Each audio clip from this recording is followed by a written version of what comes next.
Bueno, vamos a dar continuidad con lo que es con el segundo tema de este rote.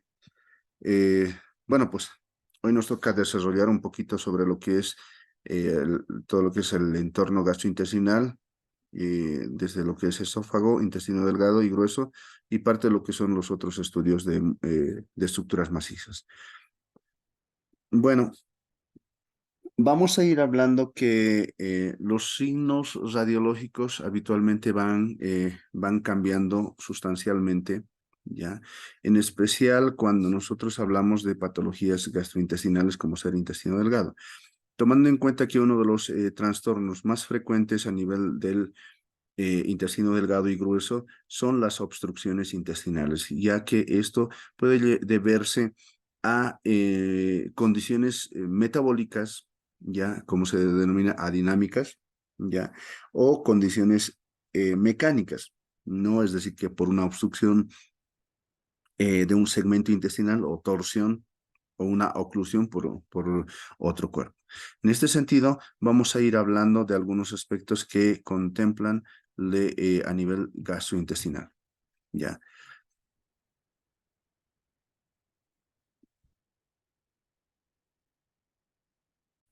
Continuemos. Bueno, la primera imagen que vamos a ir viendo son hablar de los signos radiológicos de obstrucción intestinal. ¿Ya?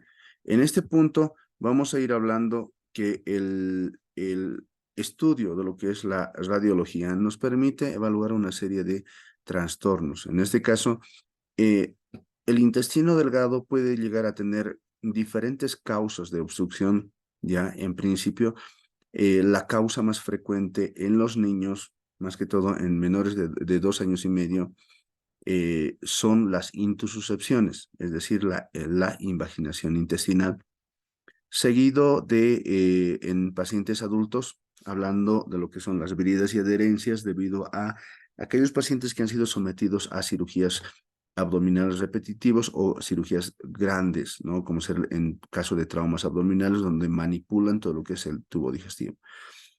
En algunos casos vamos a hablar de lo que es el cuadro eh, de las parasitosis, ya como ser el Ascaris lumbricoides, que llega a producir un cuadro de ovillo ascaridiano, el cual va a producir obviamente una obstrucción a nivel del intestino delgado, duodeno y yeyón, ¿no? Entonces, para esto es importante ir evaluando algunos signos radiológicos. En este caso, lo primero, ver que el primer signo radiológico característico a nivel de lo que es el abdomen son las asas distendidas, ¿no? Primero preguntarnos siempre, ¿no? Si cuando las asas están distendidas, distinguir si es asa delgada o asa gruesa, tomando en cuenta que las asas delgadas primero se encuentran central, las austras son ceñidas y las válvulas coniventes son completas. En este caso, hablamos de un intestino delgado, la primera. Acompañado de lo que son los famosos niveles hidroaéreos, que son acúmulos de aire y líquido a la vez, ¿no? En algunos casos vamos a hablar de un signo característico como el signo en collar de perla, tal cual están observando. Este signo en collar de perla habitualmente es un signo inicial de las obstrucciones intestinales. Una vez que ustedes visualicen las asas distendidas, niveles hidroaéreos y todo lo que tengan que observar, siempre diríjanse hacia la ampolla rectal, ¿ya? Como en este caso, a nivel de la ampolla rectal, yo observo gases a nivel de la ampolla rectal. Sin embargo, en esta otra placa radiológica no se visualiza en lo absoluto lo que son los gases. Por lo tanto, cuando la ampolla rectal contiene gases, gases o heces, hablamos de una obstrucción intestinal incompleta. Sin embargo, cuando existe ausencia de gas o bolo fecal a nivel de lo que es la ampolla rectal, debemos sospechar o coincidir con lo que es un signo de obstrucción intestinal completa. ¿Ya? Entonces, esos son los dos trastornos que vamos a ir viendo habitualmente a nivel del intestino delgado. A nivel del intestino grueso, ya de pronto van cambiando las cosas, ¿no? Tomando en cuenta que la primera causa de obstrucción del intestino delgado es bridas y adherencias.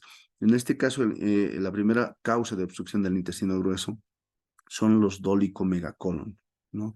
El dolicomegacolon que puede llegar a producirse por la enfermedad de Chagas o simplemente por un trastorno autoinmune o inicial o congénito secundario a lesión de los plexos de Meissner y Auerbach, ¿no?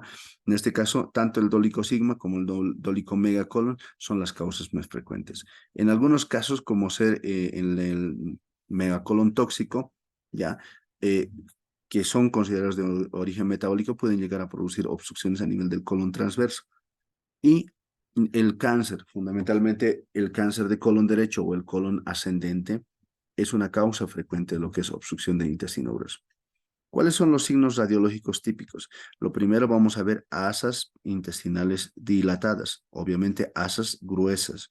En este caso, ¿dónde se encuentra esta dilatación? Periférica, según su localización. Las austras, ¿cómo están? Anchas, ¿no? Tal cual observan. En algún momento vamos a observar también los niveles hidroaéreos, ¿ya? Y particularmente vamos a observar en la causa más frecuente, en este caso el dolicomegacolon, vamos a visualizar lo que es este signo que se denomina el signo en, a ver, está, en grano de café.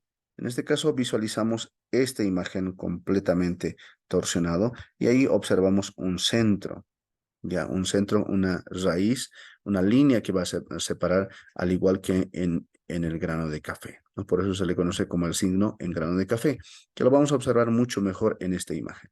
Acá podemos observar, miren, cómo el signo en grano de café se va contemplando, se va marcando y va dibujándose tal cual. Cuando ustedes observen este signo, se llama vólvulo de sigmoides, ¿ya? El vólvulo de sigmoides, su signo radiológico típico es el imagen en grano de café, ¿ya? En algunos casos lo describen, por ejemplo, cuando hay una obstrucción del intestino grueso, en este caso específicamente del colon descendente, hablamos de lo que es el signo en cabeza de cobra, ¿ya? Que tiene esa forma, ¿ya? Cuando observamos una obstrucción a nivel del colon transverso, se habla de un signo radiológico conocido como el signo del sol radiante, ¿no? Con un centro radiópaco refringente como si fueran los rayos del sol, formando así lo que es el signo del sol radiante, ¿ya? Pero sin embargo, si nosotros visualizamos otra imagen, cuando tenemos un paciente con una, en este caso, con una patología neoplásica, ¿ya? Tomando en cuenta que este punto es el colon ascendente, acá estamos viendo lo que es el ciego, y la válvula iliocecal. Si tuviéramos una neoplasia, un tumor, un neo en este punto donde estoy dibujando, obviamente esto va a repercutir de que produzca una obstrucción secundaria a un cáncer, ya, de colon derecho. Esta obstrucción va a producir que todo el contenido aéreo refluya hacia atrás, produciendo este signo típico que se le conoce como el signo de la escalera. El signo de la escalera es uno de los signos radiológicos típicos ante obstrucción intestinal secundario a cáncer de colon derecho. No se olviden ese aspecto. ¿Ya? Signos radiológicos de apendicitis. En este caso vamos a hablar lo que es en la apendicitis. El primer signo radiológico típico son la presencia de los niveles hidroaéreos. ¿Ya? Niveles hidroaéreos que habitualmente se van a focalizar meramente a nivel de lo que es, la fosa ilíaca derecha. En algunos casos puede repercutir hacia otro extremo, ¿no? Es el primero. Lo siguiente es hablar de un iliorreflejo. El iliorreflejo se habla debido a que este proceso patológico cumple una ley que se le conoce como la ley de Stokes, que nos menciona que ante una serosa inflamada, el músculo liso se paraliza. Y como se paraliza, produce una disminución del peristaltismo intestinal, provocando la formación de los famosos niveles hidroaéreos. En este caso vemos un nivel hidroaéreo. ¿no? A su vez vamos a observar la dilatación de las asas intestinales. Y ahí incluso vamos a hablar un signo típico que se le conoce como el famoso signo de la asa centinela. El signo de la asa centinela es un signo radiológico que contempla la visualización de un segmento intestinal donde en la parte proximal y en la parte distal, en ambos lados presenta niveles hidroaéreos previo a la visualización de esta imagen. Ya, los niveles, en este caso la asa centinela, es un signo radiológico típico de lo que son las apendicitis, ya, como lo que están viendo en este momento, ¿no? Asa centinela. Definitivamente no nos equivoquemos con este tipo de patrones, donde habitualmente este patrón estamos visualizando donde hay una dilatación, un hilio reflejo, pero no hay niveles hidroaéreos, aéreos, pero fundamentalmente visualizamos lo que son la presencia de heces fecales en la ampolla rectal y en todo el marco colónico descendente. Esta situación es conocido como el fecaloma, un paciente constipado. Este paciente constipado va a mostrar esta imagen que se le conoce como el patrón moteado o patrón en miga de pan en nuestro país, ¿ya? Estos patrones radiológicos son típicos de constipación o la presencia de fecalones. Por lo tanto, en este caso simplemente es realizarle un enema evacuante o un enema de Murphy, el cual lo va a evacuar y obviamente va a distender o disminuir este proceso de distensión intestinal. ¿Ya? Pero sin embargo, estos sí son los niveles hidroaéreos y la presencia de una asa centinela. A diferencia en los otros cuadros, fíjense acá, estamos visualizando esta imagen, el músculo psoas, ¿ya? El músculo psoas, la pregunta del millón, ¿por qué todavía no desaparece en una apendicitis? Porque en la apendicitis simplemente hablamos de un cuadro inflamatorio a nivel de lo que es el apéndice. No produce ningún tipo de infiltrado ni trasudado a nivel de lo que es el espacio peritoneal. Cuando ocurre esto, ya hablamos de lo que es la peritonitis. En este caso, si bien en la anterior, fíjense, solamente observamos en un par de lugares la presencia de niveles hidroaéreos, ya en la peritonitis los niveles hidroaéreos ya son generalizados, tal cual están observando, ¿no? Obviamente asociado a niveles hidroaéreos, lo que es signo de la asa centinela, hilios reflejos, es decir, dilatación de las asas intestinales, entre otros, pero fundamentalmente ya vamos asociándolo a un cuadro bien importante. Es el borramiento del músculo psoas. En este punto ya no se visualiza lo que es el músculo psoas debido a que en el interior de la cavidad abdominal se encuentra el líquido, el cual va a interponer lo que es la visualización. Obviamente podemos observar algunas imágenes de caso, miren, ya no se observa niveles, se observan niveles hidroaéreos, hilios reflejo, asa centinela, pero ya no se visualiza lo que es el músculo psoas, ¿no? En algunos casos, por ejemplo, en los niños vamos a ver este signo que se denomina el signo en vidrio esmerilado o vidrio de catedral. Ya, son signos radiológicos típicos en los niños ya menores a 5 años que puede darse, ¿no?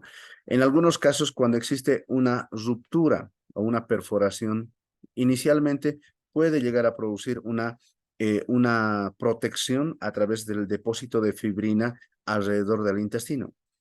Estas imágenes fibrinosas llegan a engrosar estas imágenes que están observando, produciendo el famoso del signo del reboque. ¿Ya? El signo del reboque no es más que la traducción radiológica de recubrimiento por fibrina del intestino en defensa al cuadro inflamatorio peritoneal. ¿Ya? Ecografía abdominal. La ecografía tiene un alto uso más que todo en órganos macizos y aquellos órganos que tienen líquido. En este caso vamos a participar en describir lo que es la ecografía hepática. El hígado es la estructura anatómica que tiene como primer estudio de elección en la exploración abdominal. Es el órgano sólido de mayor tamaño que ocupa a nivel del hipocondrio derecho y su spam hepático o su tamaño hepático debe ser menor a 15 centímetros. Tiene la misma ecogenicidad que el riñón derecho, que el páncreas, que incluso el vaso. Tiene una contextura homogénea, es decir, uniforme. Los bordes son lisos, superficie lisa y un borde completamente regular, ¿no? Habitualmente para reconocerle, este órgano presenta dos tipos de vasos sanguíneos, los vasos suprahepáticos, en este caso, y los vasos porta. Los vasos suprahepáticos habitualmente carecen de pared, en este caso simplemente se van a observar imágenes anecoicas. Sin embargo, los vasos porta se visualizan con una pared gruesa, hiperecogénico, tal cual están observando. Entonces, cuando las venas suprahepáticos carecen de pared, generalmente debido a que son finas, no se visualizan en la pared. Sin embargo, en las venas portas sí se observan lo que es la imagen de lo que son las paredes y son gruesas, ¿no? La mejor forma de describir es a través de un transductor convexo entre 3.5 mayor a 3.5 MHz, ¿ya? Este transductor nos permite explorar a profundidad las estructuras anatómicas abdominales, ¿ya? Y nos va a permitir observar a nivel de lo que es el hígado desde lesiones hepáticas difusas, benignas o incluso malignas. En este caso, entre las lesiones hepáticas difusas, una de las primeras es la esteatosis hepática. La esteatosis hepática es un trastorno metabólico que va a producirse una excesiva cantidad de depósito de grasa a nivel del parénquima hepático. Esta condición va a hacer que el hígado se vuelva más blanco de lo normal. En este caso, ¿cuál es la estructura anatómica confiable para poder compararlo? Es el riñón derecho. La corteza renal derecha tiene la misma densidad que el tejido hepático. Sin embargo, cuando el tejido hepático está más blanco que la corteza renal, se denomina esteatosis hepática. En un grado 1 desaparece el diafragma. En un grado 2 desaparece un tercio, ya, de lo que es el hígado. En un grado 3 prácticamente desaparecen 2/3 hepáticos inferiores, ¿ya? Posteriormente vamos a hablar de las lesiones crónicas. En este caso vamos a hablar de lo que es la cirrosis hepática. En la cirrosis hepática, una de las primeras respuestas en cuanto a lo que son las características ecográficas es sencillamente el aumento difuso de tamaño ya del lóbulo izquierdo. El lóbulo izquierdo, esto quiere decir que el lóbulo izquierdo ya a predominio del lóbulo caudado va aumentando de tamaño, ya, pero sin embargo el lóbulo derecho va produciendo una atrofia, ¿ya? Mientras el lóbulo derecho se atrofia, el lóbulo izquierdo va aumentando de tamaño en medida de compensación a la disfuncionalidad de ese lóbulo. Las superficies en la cirrosis hepática terminan siendo irregulares y heterogéneos, a su vez con un contorno completamente irregular, ¿ya? Rodeados de líquido acítico debido a la hipertensión portal generada por la cirrosis, ¿ya? Otras lesiones benignas. La primera lesión benigna, algo que quiero que se tomen en cuenta bien en serio, es que en ecografía, entre más blanco, mayor criterio de benignidad. Entre más oscuro, mayor criterio de malignidad. En este caso estamos observando una lesión hepática benigna, que es el primero, que es el hemangioma. El hemangioma habitualmente se observa como una imagen hiperecogénica de bordes bien circunscritos, ¿ya? Y únicas, ¿ya? A diferencia, posteriormente vamos a hablar de lo que es la hiperplasia focal nodular. La hiperplasia focal nodular, a diferencia del anterior, el hemangioma, tiene una cicatriz interna hipoecogénica o hipoecoica, tal cual están observando, ¿no? Como una cicatriz. Esta cicatriz es la que le diferencia del hemangioma y la hiperplasia nodular focal. Posteriormente viene el adenoma. El adenoma es una imagen ya prácticamente entre que es maldad y no, maligno o no maligno. En este caso, esta lesión tiene esa característica de ser isoecogénica. Al ser isoecogénica, tiene la misma densidad que el tejido hepático normal, produciendo esa peculiar distracción. Si no fuera por este halo hiper o hipoecogénico, difícilmente puedo diagnosticar este nódulo, ¿no? Entonces, los adenomas son isoecogénicos. A partir de esto, ya vamos cambiando a una imagen mucho más oscura. En este caso, lo primero hablamos del hepatocarcinoma. El hepatocarcinoma ya es considerado un trastorno maligno, ¿ya? Como trastorno maligno, vamos a hablar de que tiene una densidad mucho más oscura. Bueno, entonces, como ese trastorno ya se observa en el hepatocarcinoma, habitualmente se observa una imagen hipoecogénica, es decir, una imagen más oscura que el tejido hepático, ya, de bordes bien circunscritos y habitualmente únicas.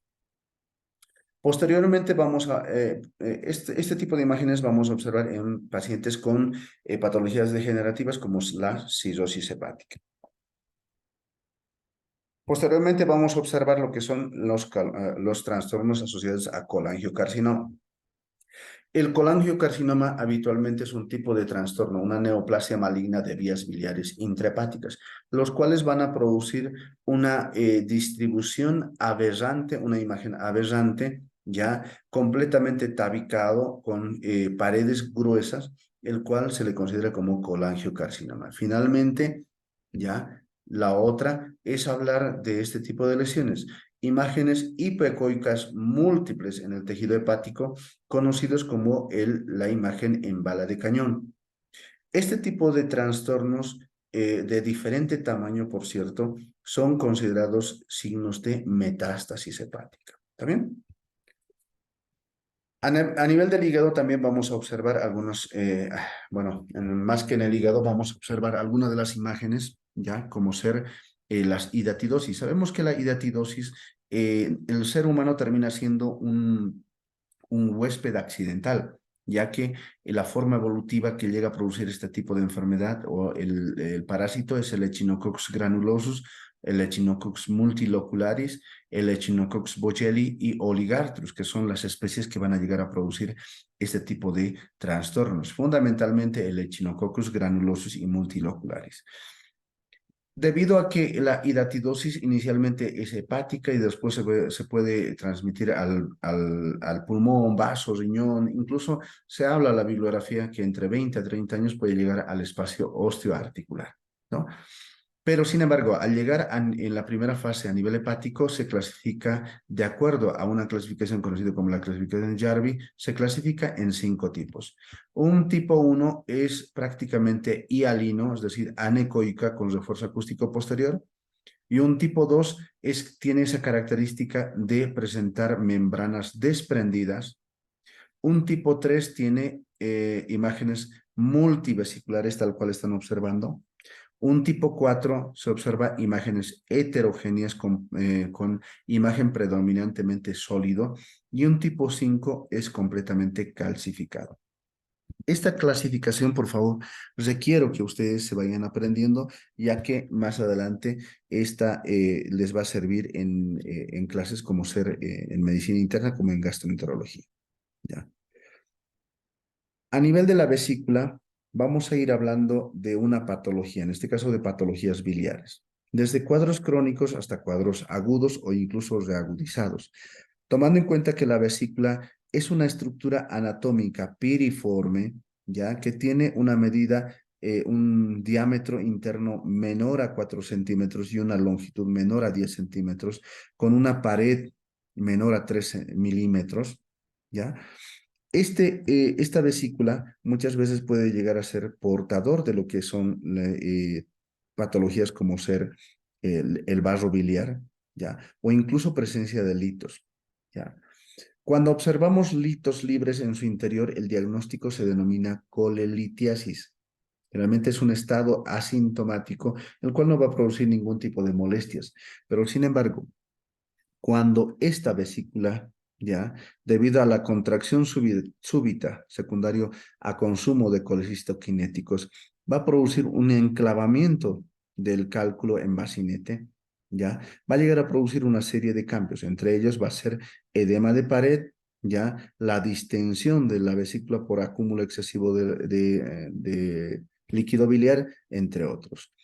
Los criterios ecográficos de colecistitis aguda. En primer lugar, vamos a encontrar lito enclavado en bacinete. Segundo aspecto, diámetro transverso mayor a 4 centímetros.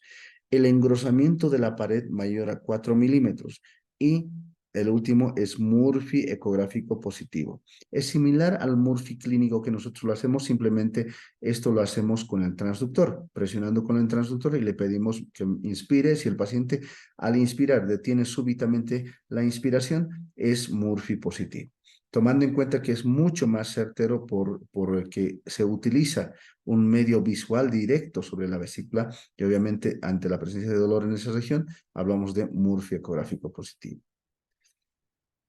En estados crónicos, por ejemplo, en pacientes con dos tipos de patologías, en una vesícula escleroatrófica, eso quiere decir que es una vesícula que esté completamente llena de piedras o cálculos, ¿ya? O llena por un solo cálculo, como ser la vesícula en porcelana. En las dos situaciones existe una triada que se denomina la triada de West. WES significa wall, echo, shadow, ¿no? En este caso, pared, eco y sombra. En este caso vemos primero la pared vesicular, luego el eco hiperecogénico y la sombra acústica posterior. Cuando la pared o el eco es regular, ya así tal cual están observando, hablamos de vesícula en porcelana. Pero sin embargo, cuando el eco o la pared es lobulado, hablamos de una vesícula esclerotrófica, que quiere decir que está lleno de cálculos en su interior. ¿Ya? Tríade de West. La pancreatitis aguda. La pancreatitis aguda es otra entidad patológica que, si bien no es el diagnóstico gold estándar, pero sin embargo nos orienta hacia posibles patologías. En este caso, el páncreas es una estructura anatómica retroperitoneal que generalmente se observa con a nivel, tiene tres porciones, una cabeza, cuerpo y cola, ¿ya? Donde la cabeza máximo debería medir hasta 3 centímetros. 2.5 a nivel del cuerpo y la cola 2.5, ¿no? En algunos casos vamos a ir hablando que los signos ecográficos de pancreatitis, en este caso, es un aumento ya de la ecogenicidad del páncreas, haciéndolo más heterogéneo, ya. El tamaño el aumento de tamaño del páncreas, principalmente hablamos de lo que es el aumento de la cabeza de páncreas, que es la primera causa. Y una vez que ocurre esto y produce, digamos, una lisis, una activación intrapancreática de las enzimas, y esto va a llegar a producir una serie de trastornos provocando depósito de trasudados alrededor del páncreas, produciendo presencia de o colecciones líquidas a nivel de la cabeza peripancreática, ¿ya? Vamos a hablar colecciones líquidas perivasculares, periduodenales, incluso pararrenales, ¿no? Que son tipos de líquidos, ¿no? Secuestros alrededor de lo que es el páncreas. Pero la primera característica ecográfica es crecimiento de tamaño de la cabeza de páncreas. El vaso. El vaso habitualmente es un órgano que se encuentra, obviamente pertenece a un órgano retículo intersticial, ¿ya? Este tipo de órganos habitualmente tiene como objetivo fundamental la filtración de todos los contenidos, de todo nuestro organismo, de toda nuestra celularidad, ¿ya? Y obviamente esta puede ir creciendo. Tomando en cuenta que las características normales de lo que es el vaso generalmente se encuentran en el hipocondrio izquierdo por encima del riñón izquierdo y tiene la misma densidad que el riñón izquierdo, el hígado y el páncreas, ¿no? En este caso, tomando en cuenta que el tamaño es menor a 13 centímetros de largo y menor o igual a 6 centímetros de ancho.